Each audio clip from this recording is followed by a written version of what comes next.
Fear has taken over the kitchen table. The truth is, parents today have a much harder time feeding kids than previous generations, and they aren't getting the support and preparation they desperately need. There is more information to sort through, more pressure to feed kids right, more food allergies, more obesity, more body image concerns, and not enough time, credible information, or cooking skills. Now more than ever, parents need healthy eating strategies for their kids and families. I'm Marianne Jacobson, author of Fearless Feeding, and this is Parent Savers, episode 70. Faster than a speeding toddler. Sit still for just a minute. Can soothe boo-boos with a gentle kiss. Would you get down from there? Able to clean poopy bottoms in a single swipe. Oh, what did you eat? Turning frazzled mommies and daddies into procreators of peace and harmony. Ah, quit touching me. It's Parent Savers, empowering new parents everywhere. Welcome everyone to Parent Savers. We are broadcasting from the Birth Education Center of San Diego. Parent Savers is your weekly online on-the-go support group for parents of newborns, infants, and toddlers. I'm your host, John Ariel, and thanks again to all of our loyal listeners who have joined the Parent Savers Club. Our members get all of our archived episodes, bonus content after each new show, plus special giveaways and discounts. You can subscribe to our monthly Parent Savers newsletter for free for a chance to win a membership to our club each month. Another way for you to stay connected is by downloading our free Parent Savers app, which is available in the Android and iTunes marketplace. It gives you access to our episodes as soon as they are available. And while you're downloading stuff, you might want to go check out Alert ID. We talked about it a few weeks ago. It's a really great app that keeps you up to date with the latest kind of crimes in your area, gives you some alerts. I even got an earthquake notification through it one time. And you can go to alertid.com/newmommy and make sure to register through there so they know that we sent you at Parent Savers. Before we dive into today's topic, let's go around the room and introduce everyone who is here. First joining us is Lori, one of our super parents. You may recognize her. Lori, tell everyone about yourself. Okay, my name is Lori Babb, and I'm a local yoga, meditation, consciousness development educator. And I have two children. I'm 41. I have two children, a 2.5-year-old boy and a 5.5-year-old boy. Hi, everyone. I'm Cecile Neri. I'm a full-time stay-at-home mom. I have a daughter who is 8, Isabella. My middle child just turned 6 yesterday. Her name's Sophia, and my youngest son is Caleb, and he's 3.5. Nice. And I'm John, or I have 3 boys, 6.5, 4.5, and 2. The halves are big deal. They just came up as well. And then Marianne, how about you? My name's Marianne Jacobson, and I'm a mom and registered dietitian, family feeding expert. My kids are 6 and 4. Nice. Well, yeah, thanks for joining us.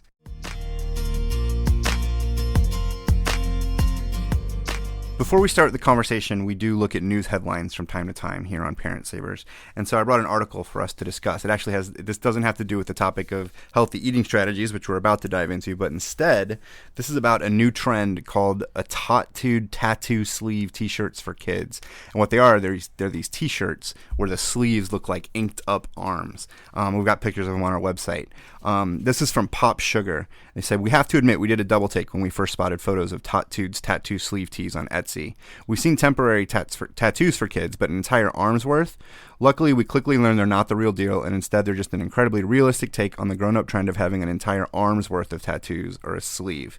These shirts are the brainchild of a professional children's photographer and mother of 4 who was tired of seeing the same outfits on the little subjects of all of her photo shoots. So she was inspired to do something a bit more edgy and came up with this line of rock and roll inspired children's wear. They cost about $24 to $35 and go from infants to kids." So what do you guys think of this idea of these fake arm tattoos for the kids? Well, I think it's a great business idea. From an entrepreneurial standpoint. Yeah.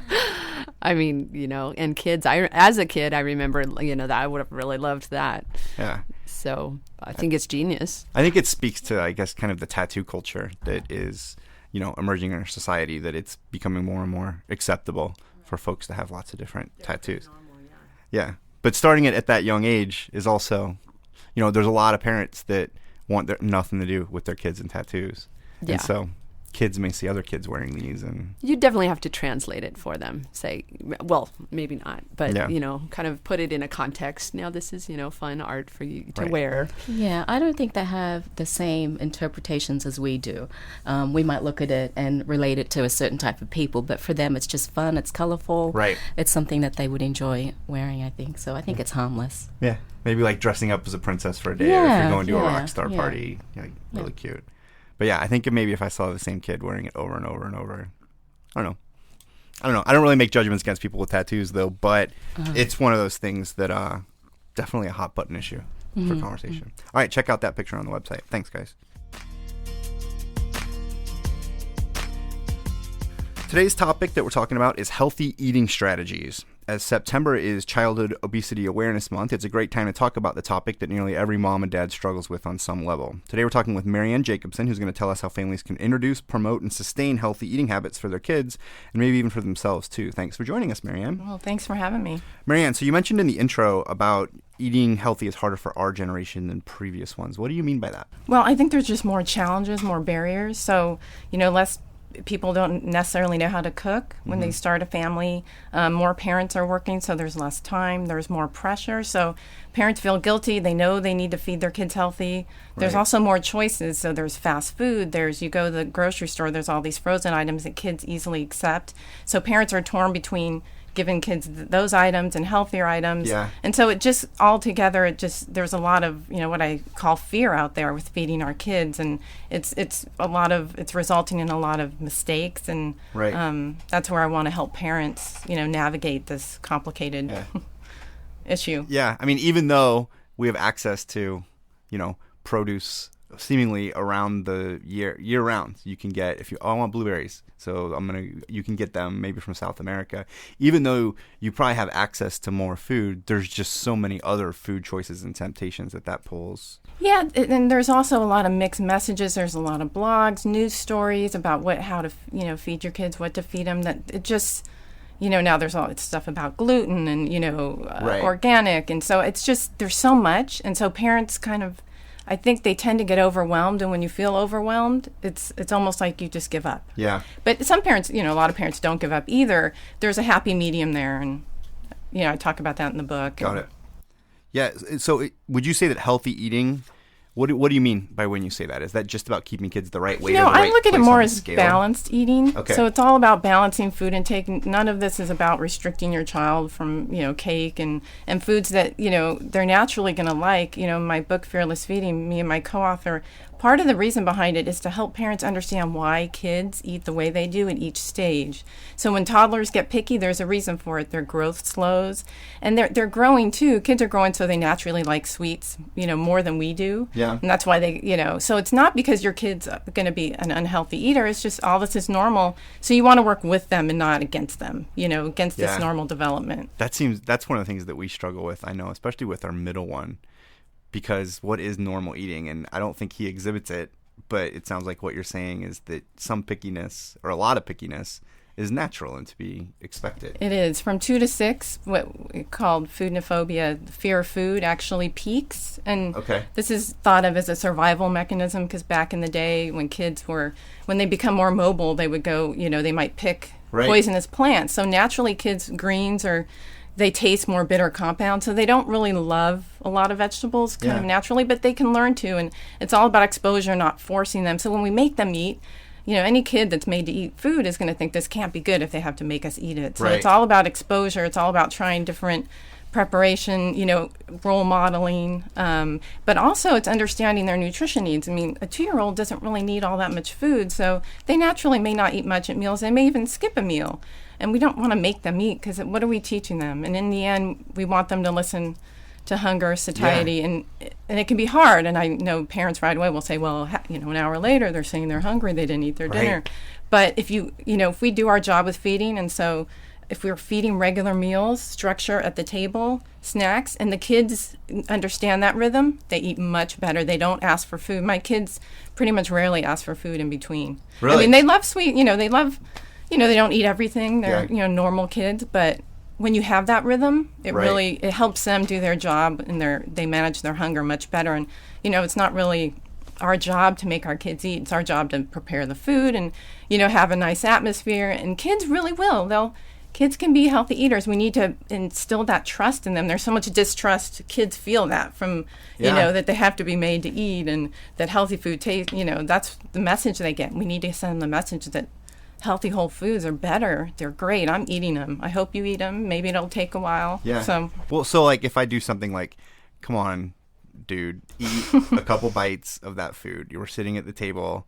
I know you need to eat. That's not really a good thing that we should be I think doing? it depends on the kid. So if you have a kid that with little pushes, let's say, you encourage them and they take a bite and they're like, I love it. And every time that happens, and then that works for the kid. But if you have a kid take a bite and they gag, because that happens too, or they're always against it, then it's not working. So your kid's going to tell you kind of if what you're doing is working. If they're always resisting and it's making meals tense, then just drop it. But you have to take your kid. Every kid's different, and also their stage of development. My daughter's much more open. I can explain, you know what, this food is like this other food you like. I think you'll like it, and she's more likely. But when she was 3, there's no way. She was just so you have to consider their development too. Yeah. How are your kids? Are they good eaters? They do go through different stages. I've noticed that, and each child is different.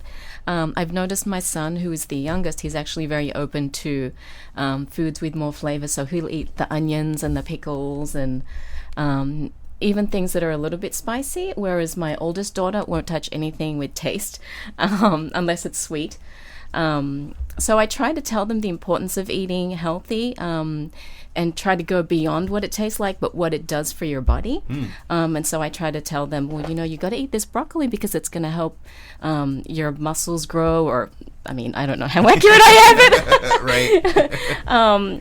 I'll tell them what that particular food does to help them grow and to be strong, and that it's good for your brain and that kind of thing. And I think they're open to listening to that. Yeah. And I even hear my older kids telling the younger ones, you got to eat that because it's good for your body, or it's going to help you grow taller. So it does sink in. I think there's some resistance sometimes because it tastes different to what they're craving or whatever. But it sinks in like everything else, I think, if you tell them often enough. Yeah. Something that I have tried to do with my kids, particularly my older one, because I've had a complicated journey with food because of food allergies and whatever. But one thing I've learned is to really perceive when I eat something, how does my body feel? And notice, if I'm feeling a certain way, think back, okay, what did I eat? And try to make connections. And so my son has food allergies too. And instead of being the food police, which I kind of have to be sometimes, or maybe I haven't found a better way to do it sometimes, but it's tiring. So I'm trying to transfer it onto him to be his own monitor by actually sensing within himself. I say, okay, you can eat that wheat bread, but it has gluten and you're not supposed to because your body isn't liking it. So you pay attention and tell me, how you feel, or just notice yourself how you feel later after you eat that. Or remember to, later today when you're starting to cry or get upset about something, you can remember back to what you ate, which your body isn't, really cooperative with your body, that kind of food. So yeah, I think that's really helpful, especially food allergies. And in the book, we have a special section that talks about these problems because it is, when you have food allergies or like type 1 diabetes, you can't just, there are certain foods kids can and can't eat. And it's also true that let kids, if they do overdo it at a party or, bring them back to how they feel. How does that food make you feel later? And plant the seed. So if we're always trying to prevent problems, even hunger. So if a kid doesn't eat enough and they're hungry, just say, remember, next time, when you only have a little, remember that you were hungry. And so they learn from, but it is good to start instilling how they feel, how food makes them feel. Yeah. Also, hungerfulness is really important because as they get older, studies show kids don't regulate as well. Part of that has to do with kind of the pushing that they get, and bigger portions. But it's something we always talk about. What does your tummy say? How Right. And so it's beginning to, because studies are starting to show that people that use hunger and fullness to guide their eating, have are healthier weights, and because our external cues, you go out to eat. Let's look at how big the portions are, and clean your plate. And every time you see food, but always ask, are you hungry? You don't have to eat. You can have that another time. And so I think that's important too. But that's a great way to, with kids is to let them. Food isn't just about. They're motivated by taste. All studies show kids are most. So we can talk about. It's it's good to talk about what food does, and different foods play different roles and help us be healthy. But they also taste good too. And so, roasting vegetables they bring out the natural sweetness. And nice. It's all important to. I think there's a lot of miseducation out there too. I remember when I gave birth to my first child, and you go on your regular visits and they give you a list of the things that your child should be eating. And they tell you, well, they should be eating every 1.5 to 2 hours. And so you feel like you need to follow these guidelines as opposed to feeling out whether they're full or they're hungry or what they're telling you. And I know that even from the very beginning with the breastfeeding, they told me to breastfeed my child every 1.5 to 2 hours. And so I had a real struggle with my second child because she wasn't feeding for 4 or 5 hours straight. Right. And so I was always in a panic thinking that she wasn't getting enough food. And so I would try to force her to breastfeed. And I just think that from the very get-go, we're given the incorrect information. And, you know, that's challenging as a parent because you think you're doing the right thing by following these guidelines, but in reality, it's really, it's wrong for that particular child. And so I think if we had maybe more informed nurses or healthcare providers, that would certainly be a big help. It's almost like as some parents may want to control what their kids eat, but instead you need to guide it and get their feedback, right? You're not controlling what they're eating. You're helping them make the choices. And your point is very true. The hallmark for especially early on is growth. So if your child's growing well as a baby, that's what they don't necessarily look at how much they're eating. So you have a 2-year-old not eating much, you got to look at the growth, you know, and make sure that's on track. That's how pediatricians really monitor, you know. Right. It's not by how much that child's eating. And of course, you know, if they're hardly eating, something you want to look at. It can be frustrating and you don't understand where that growth is coming from, you know, but it's always, coming. So. Yeah, and I always tell parents, you know, because I had a hard time breastfeeding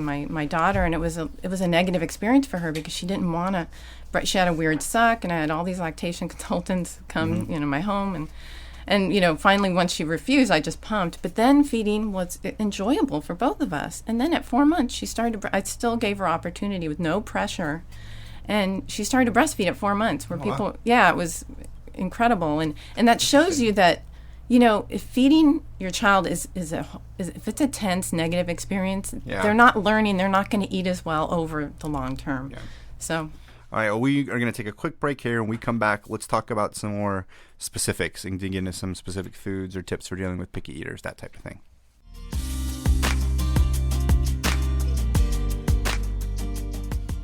All right, welcome back, everybody. Today we're talking about healthy eating strategies with Marianne Jacobson, author of Fearless Feeding. So let's get into some specific tips. What are some good ways to introduce the healthy habits for families?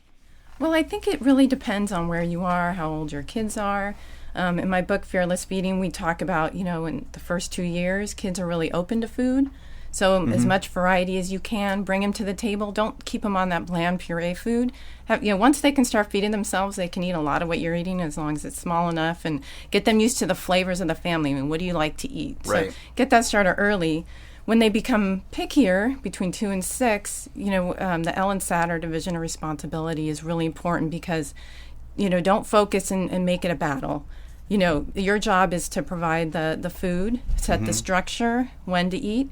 You know, take their preferences into, you know, when you're making your decisions, but let them decide whether and how much. And one thing families can do, which can be hard, but I serve family style. So we put bowls of food out on the table and we pass it around and we let kids serve themselves, take as much as they think they can eat, encourage them to take a little bit of everything instead of pre-plating it and saying, here, eat it. Because that gives kids more control. That's what kids, they want. They don't have a lot of control over the, you know, food and other things. So the family style and just a lot of exposure. And it's not, you know, take how they're eating over the week, not just one day or one meal, and give them lots of opportunities to eat fruits and vegetables. Snack time, you know, breakfast, lunch. Don't save everything for dinner. Sometimes vegetables at dinner, you know, and you'll, you know, like we do a lot of smoothies, and sometimes my kids aren't eating, you know, it's a smoothie day, and I don't tell them that, but they love, you know, I can put greens in their smoothie, fruit, you know, yogurt.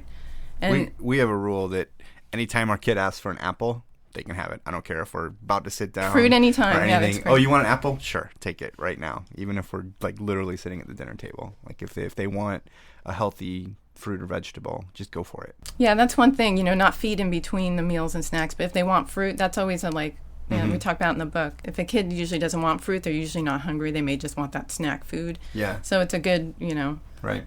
Good policy. What about when serving food? Like, is it okay to instill in them the whole don't waste food? I mean, it seems like that's sort of one of the issues that we talked about a little bit with portion sizes and control.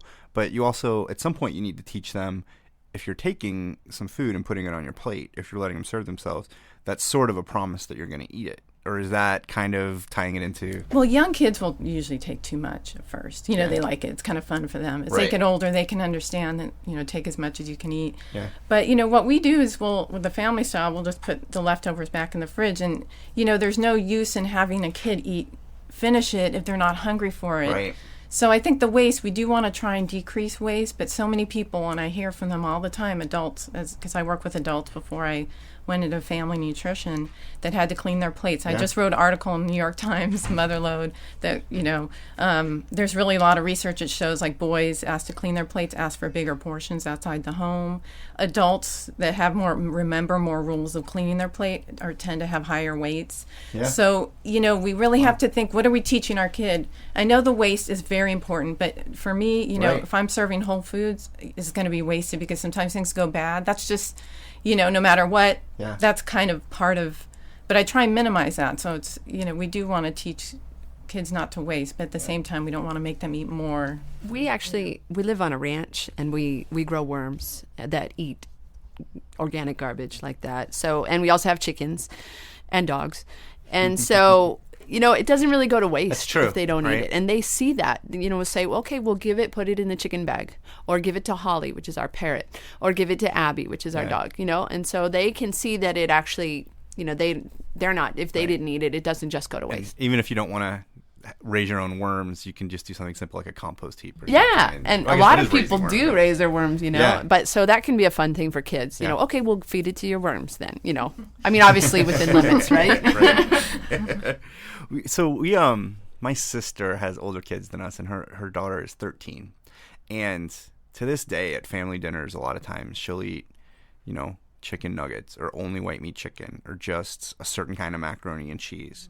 And, my wife and I have always been kind of under this impression that habit was started when she was younger, that the picky eating was just catered to. I mean, we love her, and if they happen to be listening to this, we love you, and we're not judging you poorly, but that it's something that we think about, that we don't want to have our kids turn into picky eaters when they're older. So what are some ways to deal with that as they're younger to not have that outcome, or is it related? Well, the catering, yes. So if there's a lot of fear if a kid's not eating. Now, it depends. Sometimes it's a sign of a deeper problem. Okay. Like a kid may have a sensory issue, or they may have like reflux when they were little, or they may have choked, and in our book, we really specify each stage, when is it problematic, and then we have a picky eating section where you can look and see if these are the signs, you might need to go get some additional help. So sometimes just the exposure may not be enough if there's an underlying.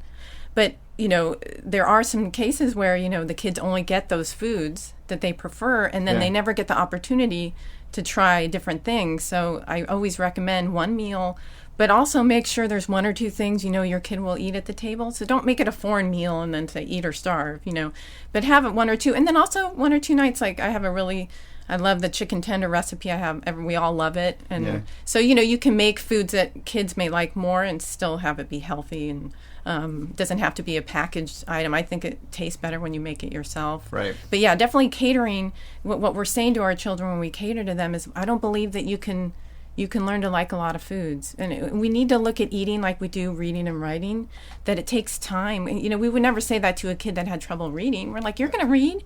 It's the same thing with food. It's like, but what we end up doing is we pressure them, and then we give up. It's like a lot of times what may have happened in this case is that, there's so much, it becomes this huge battle, and parents know that's not good, so then they just give up and give the child the food they want, instead of just having them be part of the meal. Don't make a big deal out of it, and, Is there a point where it becomes too late? No, it's never. There's a lot of actually adult picky eaters, and that's kind of a new, it's coming out of the closet, that there are some that can't go out to social, so I don't think it's ever too late. Always better to catch it early if there's an underlying, but there is, resistant eaters can be a problem. I mean, how much more expensive is it to eat healthy? Because that's one of the things that, sometimes I hear that it's a misconception, but sometimes, to go to Whole Foods, for example, is more expensive than going to a different grocery store. I mean, have you found that, maybe that's kind of a cop-out excuse, or that there's something to that it's a little more expensive to eat healthy?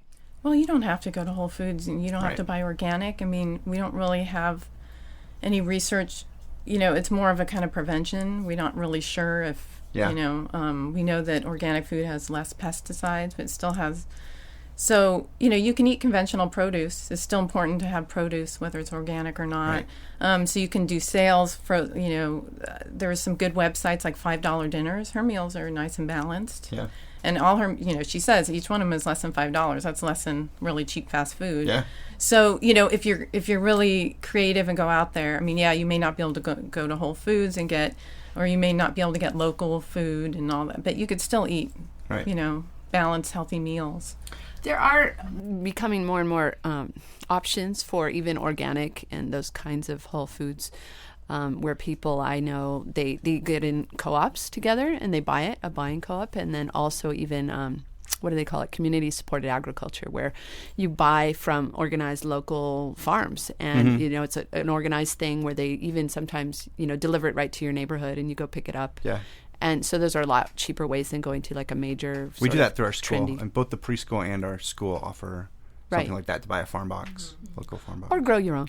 Yeah. Yeah, that's a cheap end. I know, we're horrible. We've really tried to grow our own, and we can't do it. That's a whole nother topic, maybe.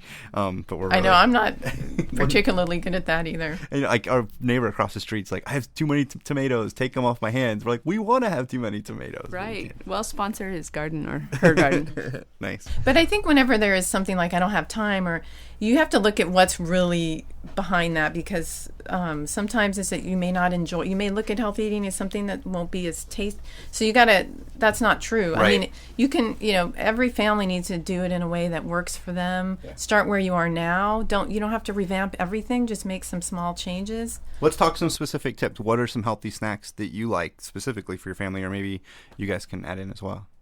Healthy snacks. I really like to fill nutrition gaps. So, Okay. like, my daughter doesn't drink milk. We might do yogurt, with some toasted almonds, or, fruit like banana. Yeah. Smoothies right now for the summer we do a lot of smoothies. You do them with yogurt, and Yeah, she likes the strawberry banana, spinach yogurt, and Right. my son likes like a peanut butter. I'll put like pear and I'll change in blueberries and Yeah. and there's always some green. It's a kale or spinach. just throw it in there because they can't even taste it. Yeah, and I have them make it with me, so I don't sneak. Because when we Right. sneak, we're sending the message again. We have to think about how are we making healthy eating a negative.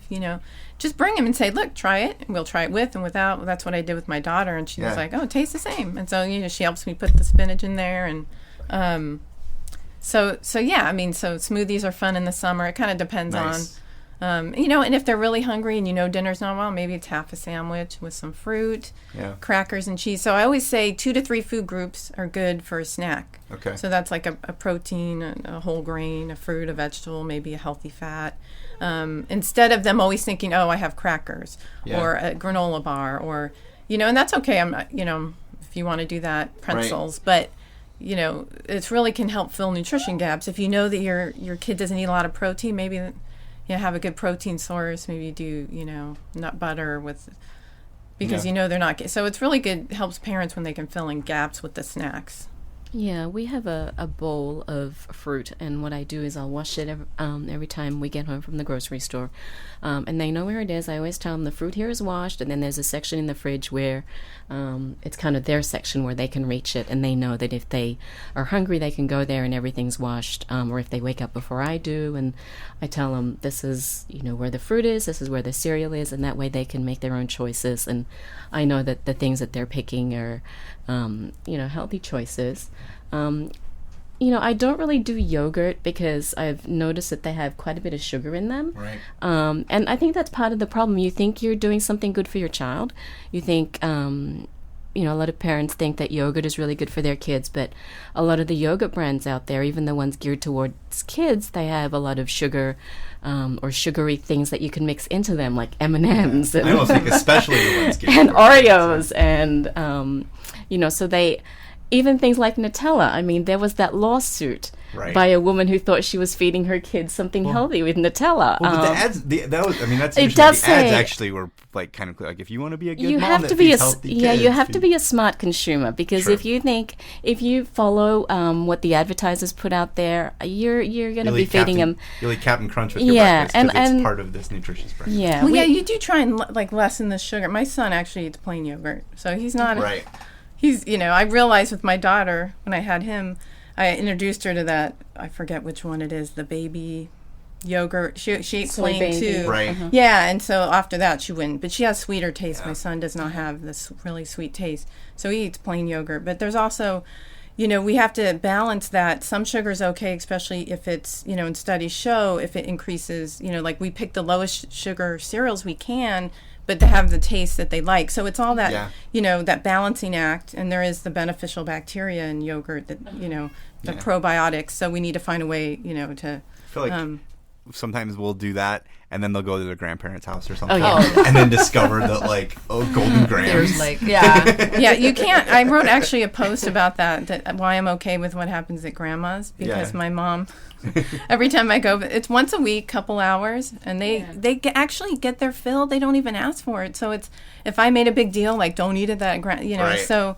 we really can't control. I think if we're relaxed about food, but then we show them, this is how we eat at home. Yeah. I think that's much more powerful than always trying to make sure that we can't control them all the time. I mean, it's different, if they have a food allergy or they react to artificial colors, which some kids do, and you have to empower your child. But I think if it's not every day, I mean, obviously if your parents are, grandparents are watching them all the time, you have to have a talk with them. But so, yeah, I mean, it's all like that, how you handle it. the yogurt thing, actually, I buy plain yogurt and I put stevia drops and I get flavoring like vanilla extract or banana flavoring extract. And they have all kinds.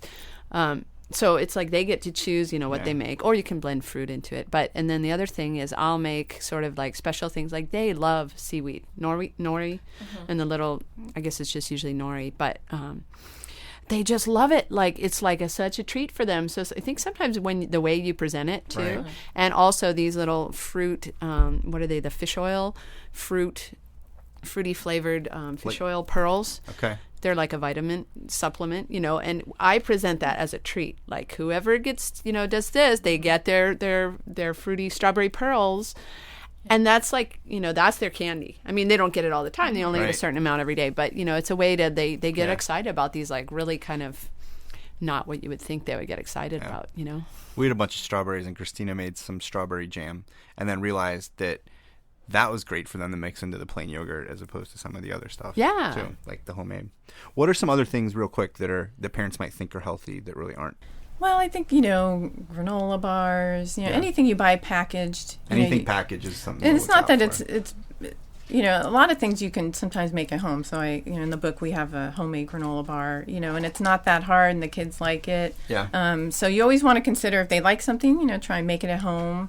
With ingredients that you feel good about, Right? But anything packaged, you want to look at the ingredient line and find out what's in there. A lot of times there might be artificial colors that we know might some kids hyperactive, and so it's all about just making sure what's in the food. Right. Sometimes a lot of times there's sodium is packaged food and processed food. That's where we get 70% of our sodium. Most people get too much. So if you can try and stay with the whole foods most often, then your children aren't going to get decide what their favorites are, and maybe you find a way. Because also restricting, a lot of the literature shows we restrict our kids from foods and they feel deprived. Sometimes when they go out, then they over. So you want to. It's all about striking that balance with kids. Cool. All right, well, thanks so much for joining us. Thanks to our panelists as well. For more information about healthy eating strategies or more information about any of our panelists, visit the episode page on our website. The conversation is going to continue for members of our Parent Savers Club after the show.